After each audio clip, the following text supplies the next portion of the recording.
Donc, du coup, ravi d'être avec vous ce soir. Donc, on va échanger et discuter sur le démembrement et plus spécifiquement le démembrement au travers de SCPI. Donc, juste avant de commencer, pour me présenter, donc moi, je suis Victor, je suis conseiller Louvain-Vest depuis un peu plus d'un an maintenant. Globalement, je travaille dans la gestion de patrimoine depuis maintenant 8 ans environ, et donc sur le sujet des SCPI également depuis 8 ans. Voilà. Donc pour ce soir, on va échanger sur comme je disais, sur le démembrement en 3 points. Le premier point déjà, vous expliquer concrètement ce qu'est le démembrement. Dans un second temps, on verra le démembrement temporaire et enfin, on étudiera le démembrement viager. Euh, Également, avant que je commence, vous avez la possibilité de poser des questions sur l'onglet questions-réponses. Donc, n'hésitez pas, puisqu'à la fin de la présentation, j'essaierai d'apporter des réponses aux questions que vous avez, au maximum de questions, évidemment. Je ne sais pas si j'aurai le temps de répondre à tout, et sinon, on vous enverra toutes les réponses nécessaires, on reviendra vers vous, pardon. Du coup, pour commencer sur le démembrement, alors qu'est-ce que le démembrement? Donc, le démembrement, globalement, consiste à diviser la pleine propriété d'un bien en deux typologies de propriété, à savoir la nue propriété, donc la propriété globalement des murs d'un actif ou, dans le cadre de SCPI, la propriété des parts de la SCPI, et l'usufruit qui correspond à l'usage d'un bien ou à la perception de ses fruits. Donc, plus spécifiquement sur les SCPI, ça correspond à la perception des loyers. Donc ça, c'est vraiment le fonctionnement en lui-même du démembrement. Une fois qu'on a vu ça, globalement, le démembrement temporaire, alors on va voir en plusieurs éléments globalement le démembrement temporaire. Dans un premier temps, on verra effectivement comment fonctionne le démembrement temporaire de SCPI. On regardera dans un second temps dans quel cas c'est intéressant. Plus spécifiquement, on verra un exemple d'un démembrement temporaire. Ensuite, je vous montrerai les meilleurs SCPI en démembrement. On fera un point sur l'usufruit temporaire et en dernier sur le cumul nue propriété usufruit qui est un cas particulier. Donc, le démembrement temporaire, comment ça fonctionne? Donc, comme je vous l'ai expliqué, sur le démembrement, la logique de démembrement temporaire, c'est que plutôt que d'acheter une part de SCPI en pleine propriété, on va acheter la nue propriété seulement de cette part de SCPI sur une durée que l'on va définir en amont. Globalement, la durée du démembrement peut être comprise entre 3 ans et 20 ans. La décote, donc lorsque vous achetez une part de SCPI en démembrement temporaire, vous bénéficiez d'une décote sur le prix d'achat qui est fonction de la durée du démembrement. Évidemment, plus cette durée de démembrement va être longue et plus la décote va être importante, puisque ce qu'il faut bien comprendre lorsque vous achetez la nue propriété, c'est que vous ne bénéficiez pas pendant toute cette durée de démembrement des loyers associés à l'usufruit. Effectivement, hein, vous achetez la nue propriété, ça veut dire qu'en face, vous avez un usufruitier qui a l'usufruit, et donc l'usufruitier va toucher les loyers pendant toute la durée du démembrement. Vous, pendant toute la durée du démembrement, vous ne touchez rien. En contrepartie de ça, vous achetez les parts à un prix qui est décoté. Petite information sur les clés de démembrement, justement, en fonction des durées. Vous avez la possibilité, pour information, de retrouver toutes ces informations au travers de notre base de données. Donc, pour y accéder, vous avez simplement à vous connecter sur votre espace client Louvinvest, à aller dans l'académie et à cliquer ici sur accéder à la base de données. Cette base de données, vous avez un onglet dedans qui s'appelle démembrement, qui reprend justement ce que je vous ai expliqué, à savoir la clé de démembrement, donc la décote de chacune des SCPI sur toutes les durées de démembrement. Donc, petit exemple, mais Activimo en démembrement 3 ans, vous allez acheter une part de SCPI à 86,5% de sa valeur. Voilà globalement, juste si vous souhaitez retrouver ces informations. Je me remets sur la présentation. Donc ça, c'est effectivement le fonctionnement de base du démembrement. Ce démembrement, l'avantage également, c'est qu'il n'y a aucune fiscalité. Pourquoi aucune fiscalité? Tout simplement puisque vu que vous n'avez aucun loyer pendant toute la durée du démembrement, vous n'avez pas besoin de déclarer ces loyers. Donc, vous n'aurez pas d'imposition sur des loyers que vous ne percevez pas. De plus, lorsque vous allez récupérer à la fin du démembrement la pleine propriété des parts, vous n'aurez pas d'impôt à payer sur le gain que vous allez faire. Je reprends le cas, vous achetez une part à 86,5% de sa valeur, vous récupérez 100% de la valeur de la part, et bien sur ce gain-là, vous n'avez aucune fiscalité qui s'applique, c'est tout l'intérêt du démembrement. Au terme du démembrement, lorsque vous récupéré la pleine propriété des parts, vous avez donc deux choix qui s'offrent à vous. Soit la revente de la part, puisque vous ne souhaitez pas conserver la pleine propriété des parts et percevoir les revenus associés. Et donc, à ce moment-là, vous avez la possibilité de revendre ces parts-là. Ou alors, vous pouvez dire, effectivement, moi, je souhaite conserver les parts, puisque la perception des loyers associés à la conservation de ces parts m'intéresse. Dans quel cas, principalement, le démembrement temporaire est intéressant? Déjà, le premier point, c'est effectivement dans l'idée que vous n'avez pas besoin de revenus. Forcément, dans cette logique-là, si vous n'avez pas besoin de revenus, on ne va pas générer des revenus supplémentaires qui seront imposés. Et donc, dans ce cas-là, le démembrement temporaire est intéressant. Le deuxième point, c'est plutôt pour préparer la retraite. L'idée, c'est dans cette même logique-là de dire, finalement, aujourd'hui, je suis en activité, je n'ai pas foncièrement besoin de revenus complémentaires. En revanche, je sais qu'au terme du démembrement, en tout cas au moment où je serai à la retraite, mes revenus vont baisser. Et donc, je souhaite anticiper cela par l'acquisition en démembrement de parts. Et pour qu'au terme du démembrement, je récupère la pleine propriété et je commence à percevoir les revenus. Donc, c'est un double avantage puisque le gain pendant toute la durée du démembrement n'est pas fiscalisé. Au terme du démembrement, au moment où vos revenus diminuent, à ce moment-là, on commence à générer des loyers. Le troisième cas, cela est intéressant, c'est que vous avez une performance qui est fixée dans le temps. Et effectivement, on l'a vu, lorsque vous achetez une part de SCPI en démembrement, vous connaissez la décote en avance. Donc, ça veut dire que si vous l'achetez à ce prix-là sur une durée, à la fin du démembrement, vous récupérez 100, tout le gain que vous avez effectué pendant cette période-là, vous le connaissiez à l'avance. Cela, bien entendu, mis de côté une potentielle variation du prix de la part, c'est-à-dire que potentiellement, si la part prend de la valeur, vous aurez même une performance qui sera au-delà de la décote dont vous avez bénéficié. À l'inverse, il peut également qu'il y ait une diminution du prix de la part, mais en tout cas, le gain pur effectué sur la nue propriété est connu à l'avance. Et enfin, réduire l'impact fiscal à la fois sur l'impôt sur le revenu, puisqu'il n'y a aucune fiscalité sur le démembrement, et sur l'impôt sur la fortune immobilière, puisque ça, c'est effectivement un intérêt également, c'est que le nu propriétaire des parts de SCPI ne déclare pas à l'impôt sur la fortune immobilière les parts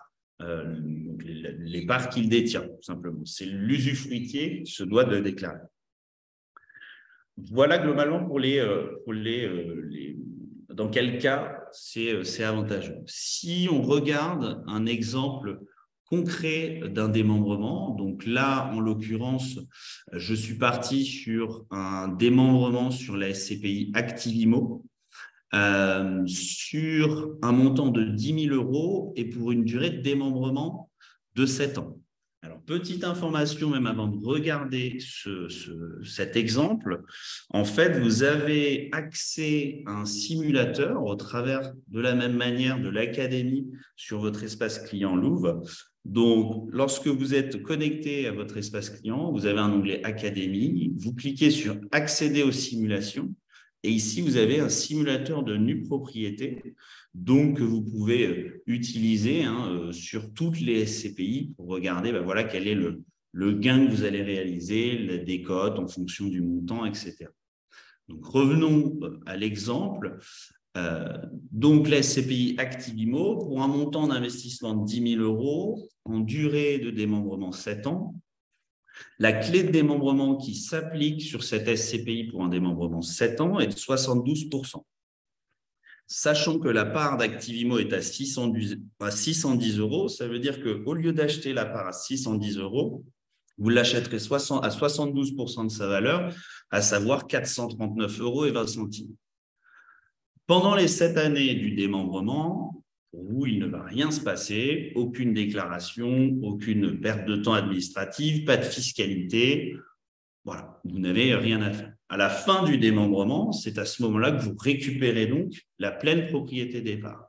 Donc, vous avez investi 9 662 € au départ pour un nombre de parts de 22 et vous récupérez au terme du démembrement une valeur de 13 420 € de parts de la SCPI Activimo. Donc, la plus-value à l'issue du démembrement, donc le gain réalisé sur cette opération est de 3 757 €. Alors, petit point d'intention, cette plus-value n'inclut pas les potentiels frais de souscription de la SCPI qui viendront forcément en déduction de cette plus-value si jamais vous revendez les parts. En revanche, si jamais vous les conservez, ici, vous avez une estimation des revenus mensuels qui seront perçus à l'issue du démembrement. Voilà globalement pour l'exemple. De la même manière, sur cet exemple, s'il y a des choses qui ne vous semblent pas claires ou sur lesquelles je n'ai pas apporté assez de précision, n'hésitez pas encore une fois à poser vos questions dans l'onglet questions-réponses. Donc, passons maintenant au meilleur SCPI. Alors, encore une fois, avant même de regarder ça, donc ça, c'est un outil que l'on mettra à votre disposition, donc qu'on vous enverra par mail dans un premier temps suite au webinaire et qu'on mettra à disposition sur le replay de la vidéo sur YouTube. Donc ici, en fait, vous avez un outil, donc je vais vous le montrer, qui est celui-ci. On vous enverra, donc qui permet de regarder le taux de rentabilité interne de chacun des démembrements, de chacune des SCPI, en fonction de la durée du démembrement. Prenons un exemple, si vous démembrez la SCPI Hirokozen sur 3 ans, votre taux de rendement interne sur cette opération est de 4,75%. De la même manière, 5 ans, 4,83, 4,70. Et donc ça, vous pouvez regarder, en fait, vous aurez également la liste de toutes les SCPI. Si vous souhaitez regarder spécifiquement le taux de rentabilité interne d'un démembrement sur telle ou telle SCPI. Ce taux de rentabilité interne, il est basé sur une revente à terme. Donc, on inclut évidemment les frais de souscription de chacune des SCPI pour effectuer le calcul de ce taux de rentabilité interne. Voilà, globalement. Donc ça, pareillement, c'est un outil que vous pourrez utiliser si vous souhaitez faire des comparaisons et regarder effectivement quel SCPI est plus intéressant. Vous constaterez d'ailleurs rapidement, mais vu qu'on est dans une logique de revente à terme, que les SCPI qui sont sans frais de souscription, comme Hirokozen ou Remake Live, sont généralement les SCPI qui bénéficient de taux de rentabilité interne les plus intéressants, puisque forcément, lorsque vous revendez la part, vous n'avez pas de frais d'écart entre le prix de vente et le prix d'achat de la part, et donc automatiquement la rentabilité est plus importante sur ces SCPI-là. Donc, ça, c'est l'outil que vous pourrez utiliser. Et donc, on a également un classement, on a fait un classement des meilleurs taux de rentabilité interne en fonction de chacune des SCPI et des durées idéales. Et donc, effectivement, on constate que les 3 premières SCPI les plus rentables en démembrement sont Hirokozen, Novaxianeo et Remake Life, qui sont 3 SCPI sans frais, avec une durée idéale de démembrement de 5 ans. Ensuite, vous avez Vendôme Région 4,25 pour une durée de démembrement de 8 ans. Alors, ensuite, donc, on va passer rapidement sur l'usufruit temporaire. Forcément, si on a la possibilité d'investir en nue propriété temporaire, en face, il faut qu'il y ait de la même manière un usufruitier qui achète. Donc, c'est ce qu'on appelle l'usufruit temporaire. Globalement, comment ça fonctionne? C'est à l'inverse finalement de la nue propriété où vous n'achetez, où vous ne percevez aucun revenu pendant toute la durée du démembrement. Et en fait, c'est l'usufruitier qui va percevoir la totalité des revenus, donc sur la valeur en pleine propriété de l'investissement, pendant toute la durée du démembrement. Donc ça, c'est le fonctionnement global de l'usufruit temporaire. En revanche, cet usufruit temporaire, si vous achetez donc un usufruit sur 7 ans, au terme des 7 ans, cet usufruit disparaît. Ce qui fait qu'en fait, vous bénéficiez d'un amortissement linéaire du montant de l'achat de l'usufruit sur la durée du démembrement. On va regarder avec un petit peu plus de précision le fonctionnement au cours d'un exemple juste après. Globalement, à qui s'adresse généralement l'usufruit temporaire? C'est très principalement aux personnes morales qui souhaitent placer de la trésorerie. Quand je dis personne morale, ça peut à la fois être aux SARL, aux SAS, mais également aux SCI qui sont assujettis à l'IS. Également, ça peut être un bon investissement pour une personne physique, donc un investisseur qui a un déficit foncier reportable, puisque ça veut dire que la totalité des revenus ne seront pas imposés par le biais de ce déficit foncier. Regardons juste d'un peu plus près l'exemple d'un usufruit temporaire. Donc, j'ai repris exactement le même exemple que pour le démembrement, que pour l'acquisition de nue propriété, puisque, comme je le disais, d'un côté, on a le nu propriétaire et donc de l'autre côté, on a l'usufruitier. Donc, ce qui va se passer, c'est qu'on a donc, on a vu tout à l'heure le montant initial de l'acquisition en nue propriété de 9 662 € avec une clé de nue propriété de 72%. Mais donc, ça veut dire qu'en face, on aura un usufruitier qui va avoir une clé d'usufruitier de 28%, et donc un montant d'investissement initial de 3 757,60 €. Donc, l'usufruitier va bien acheter un usufruit à 3 757 €, mais il va percevoir des revenus sur la valeur en pleine propriété, donc sur la somme de l'usufruit et de la nue propriété, le montant total 13 419 €.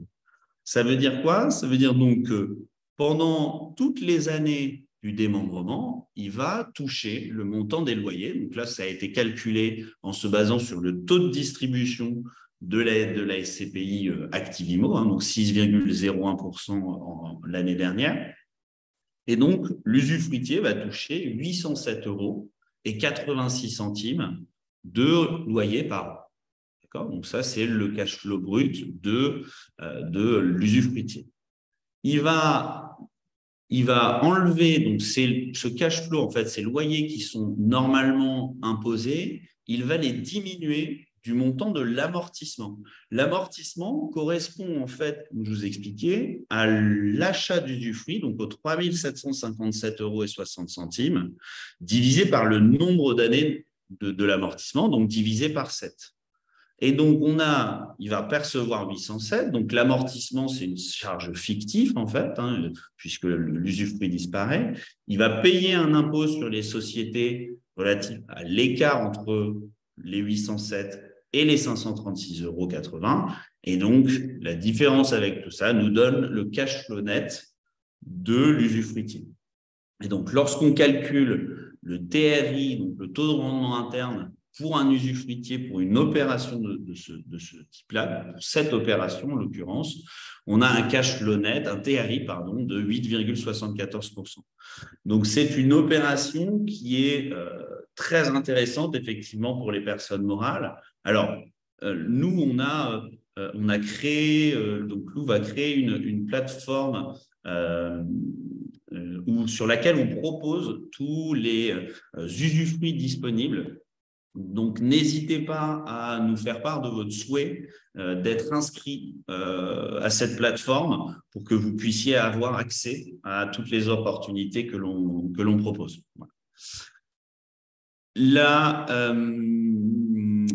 donc, l'usufruit temporaire. Alors, regardons effectivement le cas particulier, nue propriété et usufruit. Donc ça s'adresse principalement aux personnes qui à la fois détiennent une personne morale, ont des liquidités en tant que personne physique et également au travers de la personne morale. L'idée, c'est quoi? C'est que plutôt que de choisir entre l'investissement en nue propriété ou l'investissement en usufruit, c'est de réaliser l'opération en concomitance,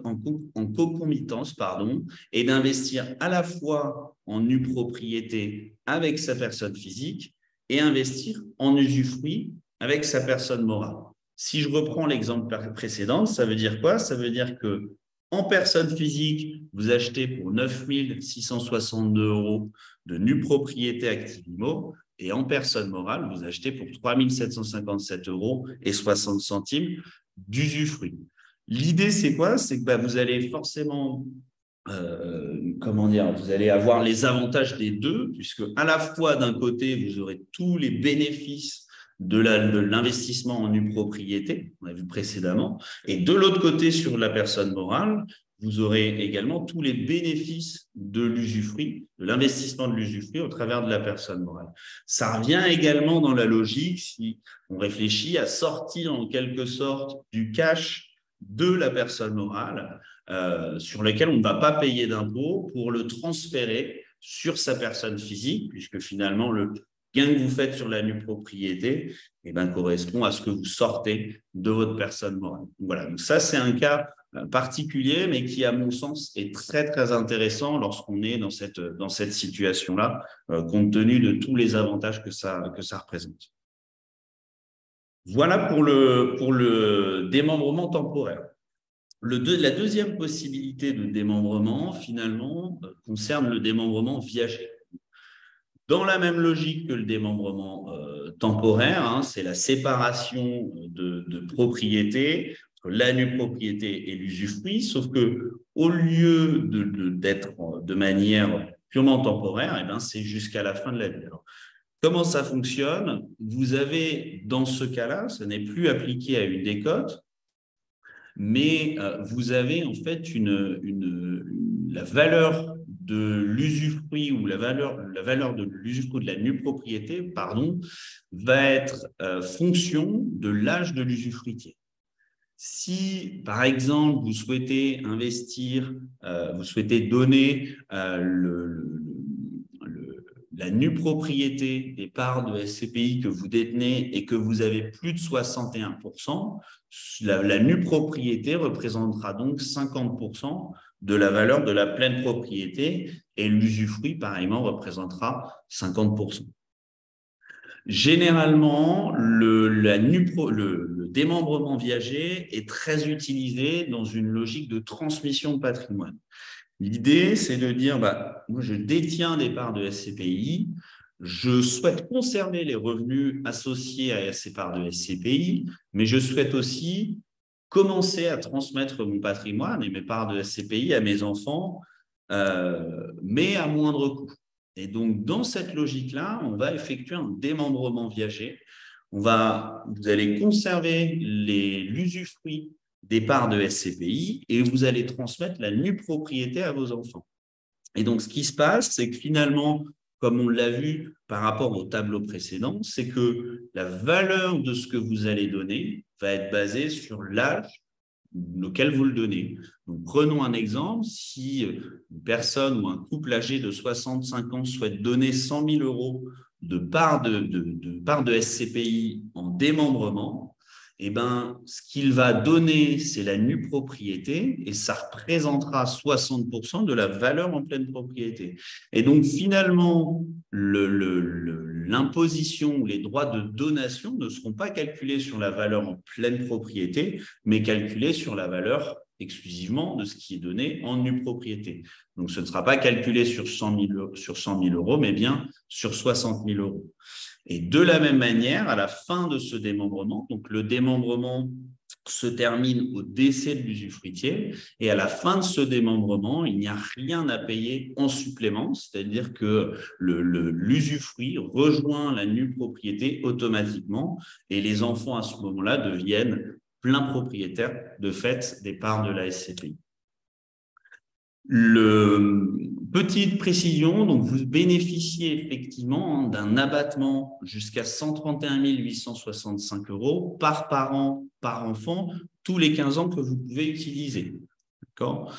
Donc forcément, si on reprend cet exemple, ça veut dire que si on a des droits de donation calculés sur 60 000 euros, mais finalement, l'abattement dont on bénéficie va venir effacer la totalité de ce qui est donné, et donc il n'y aura rien à payer au jour de la donation. Comment faire pour effectuer un démembrement viager? Alors, il y a deux possibilités qui s'offrent à vous. Il y a soit effectuer ce démembrement au préalable de la souscription des parts de SCPI, avant la souscription. Donc, dans ce cas-là, l'idée, c'est d'effectuer un don de somme d'argent. Donc, effectuer la donation, enregistrer la donation auprès de l'administration fiscale au travers du CERFA 2735. Alors maintenant, je crois même que l'enregistrement des donations est possible sur votre espace impôt.gouv. Et donc, vous faites la donation en amont finalement de la souscription et ensuite, chacun va effectuer la souscription au prorata de son investissement. Donc, reprenons l'exemple. Si vous faites une donation en amont, ça veut dire que sur les 100 000 euros, vous allez donc donner 60 000 euros à votre enfant, d'accord? Donc, en somme d'argent, vous allez conserver 40 000 euros. Et donc, votre enfant va faire la souscription de la nue propriété pour 60 000 euros et vous, de l'usufruit pour 40 000 euros.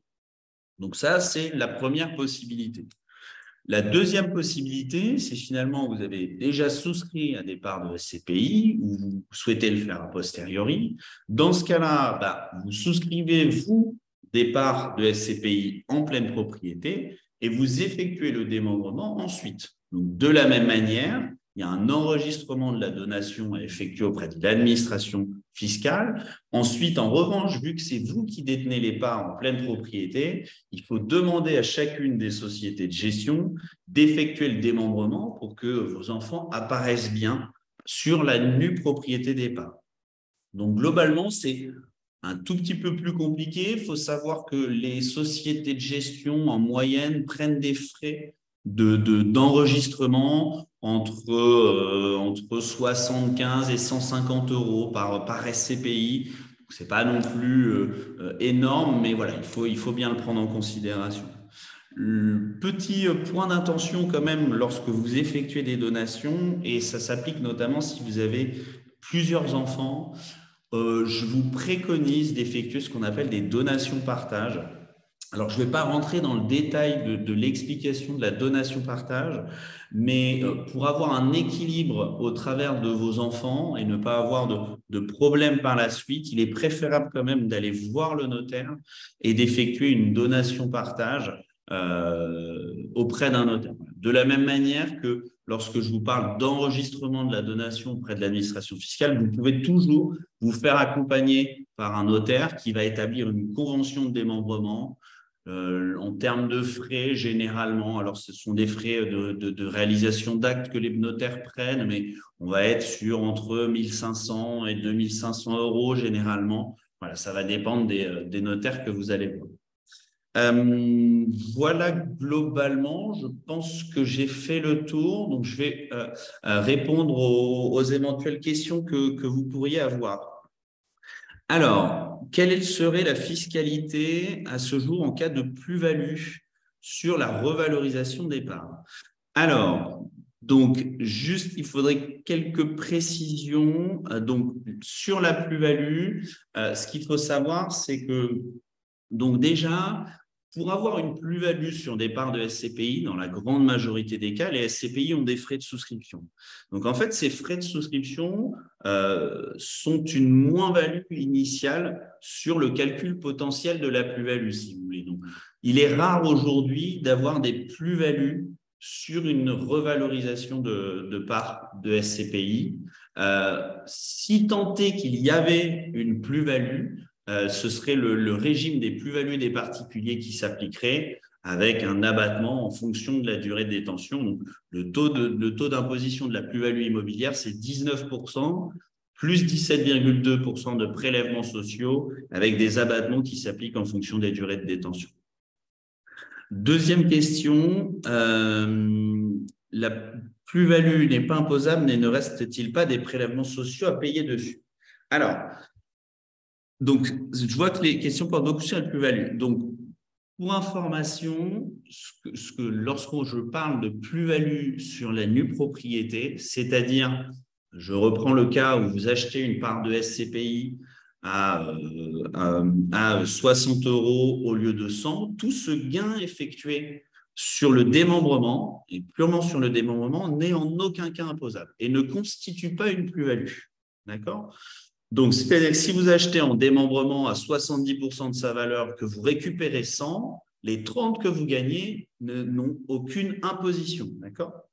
En revanche, s'il y a une augmentation de la valeur de la part qui dépasse les frais de souscription, puisque comme je disais juste avant, en fait, les frais de souscription sont une constitution de moins-value, dans ce cas-là, il peut y avoir le régime des plus-values qui s'applique. Peut-on acheter des SCPI au nom d'enfants mineurs et avoir l'usufruit des loyers pendant X années ou jusqu'au décès? Oui, bien sûr, ça pose aucun problème. Vous pouvez acheter des parts de SCPI au nom d'enfants mineurs et donc en démembrement notamment viager ou temporaire. Ça ne pose aucun problème. Donc ça, c'est vraiment à définir en fonction de votre situation. Ça peut être viager, ça peut être temporaire, mais oui, c'est tout à fait faisable. Pour une nue propriété de 7 ans, la pleine propriété est récupérée au bout de 7 ans ou 7 ans plus le délai de jouissance. Alors, effectivement, ça, c'est une très bonne question, puisque c'est un élément que je n'ai pas précisé, mais la nue propriété, donc la fin du démembrement, s'applique à la fin donc, des 7 ans plus le délai de jouissance potentiel de la SCPI. Donc, si la SCPI a effectivement un délai de jouissance de 3 mois et qu'on est sur un démembrement 7 ans, la fin de l'opération sera à 7 ans et 3 mois. L'usufruit est très demandé. Est-ce que ça ne signifie pas que la nue propriété est sous-évaluée? Non, ça signifie surtout que, et vous avez pu le voir dans l'usufruit temporaire, les taux de rentabilité interne des usufruits temporaires sont très élevés puisque vous avez cette charge fictive qui est l'amortissement linéaire en fait. Et c'est ce qui rend réellement l'usufruit temporaire très intéressant. Il n'y a pas de sous-évaluation de la nue propriété. En réalité, lorsque vous regardez les clés de démembrement des SCPI, elles sont faites de manière à ce qu'il y ait toujours un certain équilibre entre le nu propriétaire et l'usufruitier. C'est-à-dire que là où vous allez acheter là où vous allez bénéficier des clés de démembrement les plus faibles, c'est souvent parce que les SCPI ont un taux de distribution plus élevé. De la même manière, dans les durées de démembrement, on constate que une durée de démembrement après 10 ans est beaucoup moins intéressante puisque le risque de variation de loyer est beaucoup plus important. Donc, il n'y a pas de sous-évaluation de la nue propriété, il y a toujours un équilibre entre nue propriété et usufruit qui est fait par rapport aux clés de démembrement. La nue propriété est-elle toujours plus intéressante que la nue propriété ou bien il faut faire la simulation des cotes versus loyer net encaissé? Alors, c'est toujours bien de faire la simulation, de vérifier si, a posteriori de la fiscalité, ce que nous, on constate généralement, alors, en fait, il y a deux cas, mais ce que nous, on constate, c'est que dans la très grande majorité des cas, à partir du moment où vous avez une tranche marginale d'imposition de 11%, le démembrement est plus intéressant et encore plus sur des SCPI françaises, puisque les SCPI françaises ont l'inconvénient d'avoir des loyers qui sont très fortement imposés à hauteur de votre tranche marginale d'imposition plus les prélèvements sociaux. Donc, on constate que dans la très, très grande majorité des cas, 99% du temps, le démembrement est plus intéressant. Mais vous avez tout à fait raison, il y a toujours un intérêt à faire les calculs et à vérifier que dans votre situation, ça s'applique bien. Donc, ça, c'est quelque chose que je vous invite toujours, bien entendu, à faire. Voilà, écoutez, j'ai pas d'autres questions, donc je vous remercie d'avoir suivi ce webinaire. J'étais ravi de vous présenter le démembrement. Si vous souhaitez revoir ce webinaire, si vous avez raté des éléments, donc il sera visible en replay sur YouTube. Si vous avez des questions, qu'il y a des choses enfin voilà, vous souhaitez avoir des précisions, donc vous pouvez poser vos questions sur notre communauté ou évidemment nous contacter directement si voilà, si vous souhaitez avoir plus d'accompagnement, plus de conseils là-dessus. Voilà, je vous remercie encore et puis écoutez, j'espère à très bientôt sur Louvainvest. Passez une excellente soirée.